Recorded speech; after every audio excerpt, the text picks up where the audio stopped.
والمحصنات من النساء إلا ما ملكت أيمانكم كتاب الله عليكم وأحل لكم ما وراء ذلكم أن تبتغوا بأموالكم محصنين غير مسافحين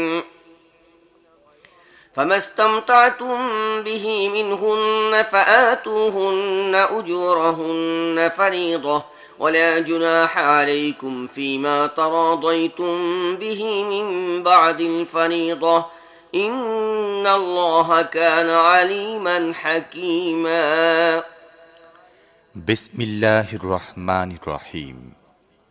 আর যুদ্ধের মাধ্যমে তোমাদের অধিকারভুক্ত হয়েছে এমন সব মেয়ে ছাড়া বাকি সমস্ত সধবাই তোমাদের জন্য হারাম। এ হচ্ছে আল্লাহর আইন। এ আইন মেনে চলা তোমাদের জন্য অপরিহার্য গণ্য করা হয়েছে। এদের ছাড়া বাদ বাকি সমস্ত মহিলাকে অর্থ সম্পদের মাধ্যমে লাভ করা তোমাদের জন্য হালাল গণ্য করা হয়েছে। তবে শর্ত হচ্ছে এই যে তাদেরকে বিবাহ বন্ধনে আবদ্ধ করতে হবে, অবাধ যৌন লালসা তৃপ্ত করতে পারবে না। তারপর যে দাম্পত্য জীবনের স্বাদ তোমরা তাদের মাধ্যমে গ্রহণ করো তার বদলে তাদের মোহরানা ফরজ হিসেবে আদায় করো। তবে মোহরানা চুক্তি হয়ে যাবার পর পারস্পরিক রেজামন্দির মাধ্যমে তোমাদের মধ্যে যদি কোনো সমঝোতা হয়ে যায় তাহলে তাতে কোনো ক্ষতি নেই। আল্লাহ সর্বজ্ঞ ও জ্ঞানী।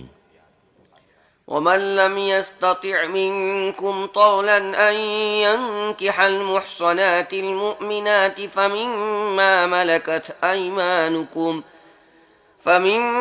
ملكت أيمانكم من فتياتكم المؤمنات والله أعلم بإيمانكم بعضكم من بعض فانكحوهن بإذن أهلهن وآتوهن أجورهن بالمعروف محصنات غير مسافحات ولا متخذات أخدان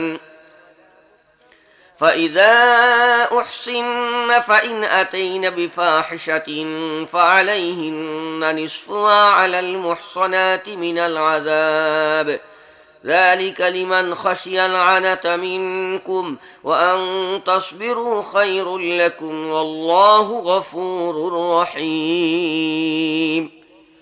আর তোমাদের মধ্যে যে ব্যক্তির সম্ভ্রান্ত পরিবারে মুসলিম মেয়েদের বিয়ে করার সামর্থ্য নেই তার তোমাদের অধিকারভুক্ত মুমিন দাসীদের মধ্য থেকে কাউকে বিয়ে করে নেওয়া উচিত। আল্লাহ তোমাদের ঈমানের অবস্থা খুব ভালোভাবে জানেন। তোমরা সবাই একই দলের অন্তর্ভুক্ত, কাজেই তাদের অভিভাবকদের অনুমতিক্রমে তাদেরকে বিয়ে করো এবং প্রচলিত পদ্ধতিতে তাদের মোহরানা আদায় করো যাতে তারা বিয়ের আবেষ্টনীর মধ্যে সংরক্ষিত থাকে, অবাধ যৌন লালসা পরিতৃপ্ত করতে উদ্যোগী না হয় এবং লুকিয়ে লুকিয়ে প্রেম না করে বেড়ায়।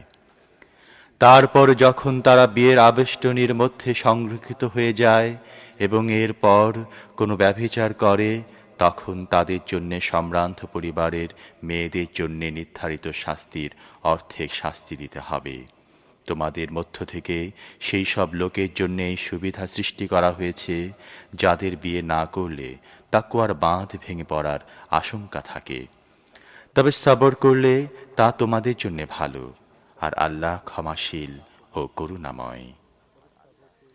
يريد الله ليبين لكم ويهديكم سنن الذين من قبلكم ويتوب عليكم والله عليم حكيم والله يريد أن يتوب عليكم ويريد الذين يتبعون الشهوات أن تميلوا ميلا عظيما يريد الله أن يخفف عنكم وخلق الإنسان ضعيفا।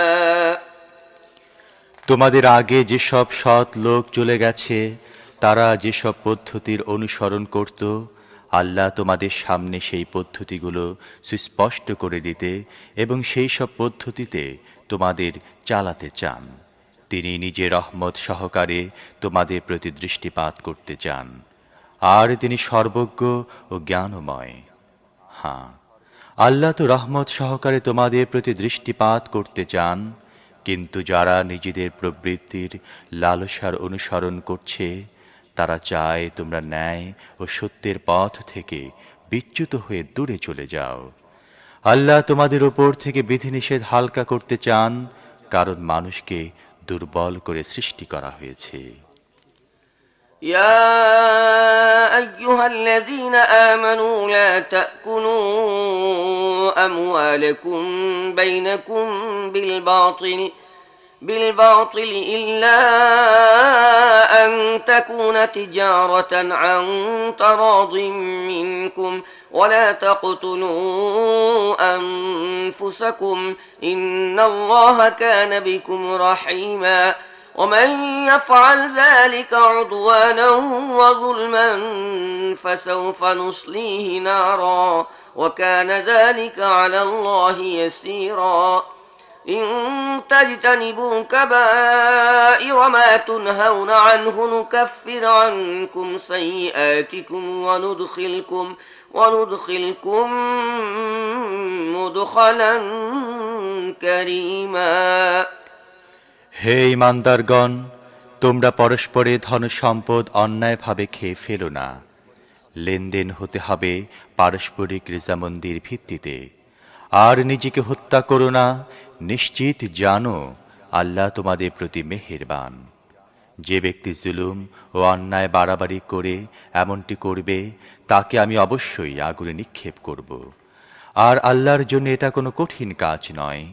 তোমরা যদি বড় বড় গুনাহ থেকে দূরে থাকো, যা থেকে দূরে থাকার জন্য তোমাদের বলা হচ্ছে, তাহলে তোমাদের ছোটখাটো খারাপ কাজগুলো আমি তোমাদের হিসেব থেকে বাদ দিয়ে দেব এবং তোমাদের সম্মান ও মর্যাদার জায়গায় প্রবেশ করিয়ে দেব।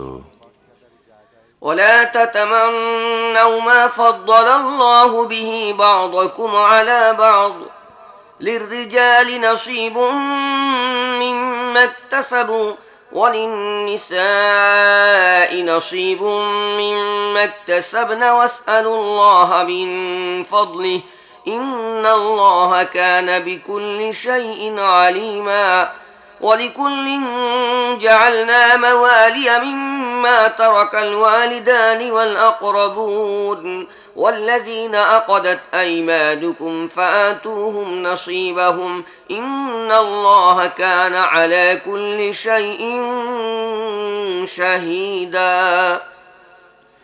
আর যা কিছু আল্লাহ তোমাদের কাউকে অন্যদের মোকাবেলায় বেশি দিয়েছেন তার আকাঙ্ক্ষা করো না।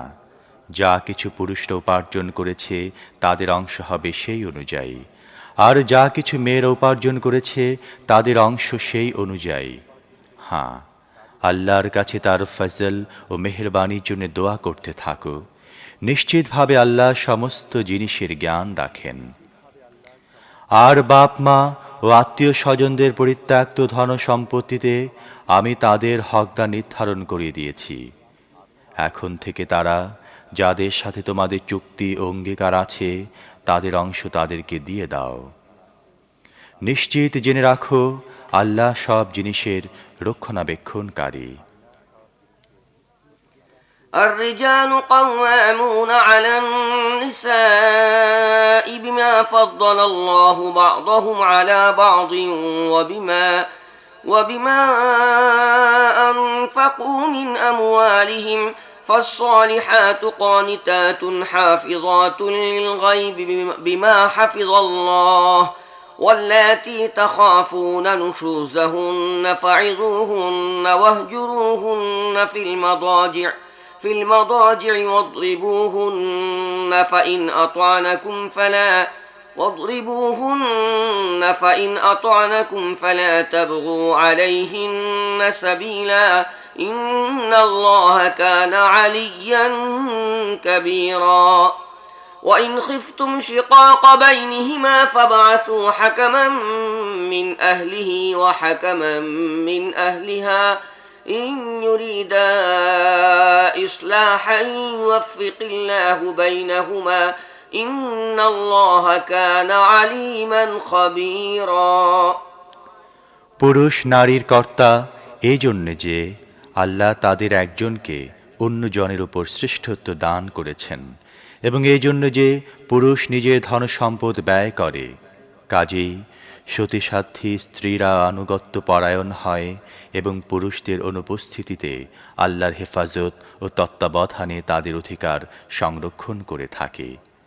আর যেসব স্ত্রীর ব্যাপারে তোমরা অবাধ্যতার আশঙ্কা করো তাদেরকে বোঝাও, শয়নগৃহে তাদের থেকে আলাদা থাকো এবং তাদেরকে মারধর করো। তারপর যদি তারা তোমাদের অনুগত হয়ে যায় তাহলে অযথা তাদের উপর নির্যাতন চালাবার জন্যে বাহানা তালাশ করো না। নিশ্চিতভাবে জেনে রাখো, আল্লাহ ওপরে আছেন, তিনি বড় ও শ্রেষ্ঠ। আর যদি কোথাও তোমাদের স্বামী স্ত্রী সম্পর্কে বিগড়ে যাবার আশঙ্কা দেখা দেয় তাহলে পুরুষের আত্মীয়দের মধ্য থেকে একজন সালিস এবং স্ত্রী আত্মীয়দের মধ্য থেকে একজন সালিস নির্ধারিত করে দাও। তারা দুজন সংশোধন করে নিতে চাইলে আল্লাহ তাদের মধ্যে মীমাংসা ও মিলমেশের পরিবেশ সৃষ্টি করে দেবেন। আল্লাহ সবকিছু জানেন, তিনি সর্বজ্ঞ। واعبدوا الله ولا تشركوا به شيئا وبالوالدين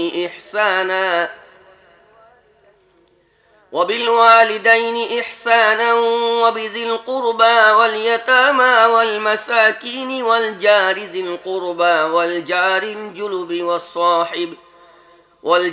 الجنب والصاحب بالجنب وابن السبيل وما ملكت أيمانكم إن الله لا يحب من كان مختالا فخورا الذين يبخلون ويأمرون الناس بالبخل ويكتمون ما آتاهم الله من فضله وأعتدنا للكافرين عذابا مهينا। আর তোমরা সবাই আল্লাহর বন্দেগী করো, তার সাথে কাউকে শরীক করো না। বাপ মার সাথে ভালো ব্যবহার করো, নিকট আত্মীয় ও এতিম মিসকিনদের সাথে সৎ ব্যবহার করো। আত্মীয় প্রতিবেশী, অনাত্মীয় প্রতিবেশী, পার্শ্ব সাথী, মুসাফির এবং তোমাদের মালিকানাধীন বাদী ও গোলামদের প্রতি সদয় ব্যবহার করো। নিশ্চিতভাবে জেনে রাখো, আল্লাহ এমন কোনো ব্যক্তিকে পছন্দ করেন না যে আত্ম অহংকারে ধরাকে সরা জ্ঞান করে এবং নিজের বড়াই করে। আর আল্লাহ এমন লোকদেরকেও পছন্দ করেন না যারা কৃপণতা করে, অন্যদেরকে কৃপণতা করার নির্দেশ দেয় এবং আল্লাহ নিজ অনুগ্রহে তাদেরকে যা কিছু দিয়েছেন সেগুলো গোপন করে। এই ধরনের অনুগ্রহ অস্বীকারী লোকদের জন্যে আমি লাঞ্ছনাপূর্ণ শাস্তির ব্যবস্থা করে রেখেছি।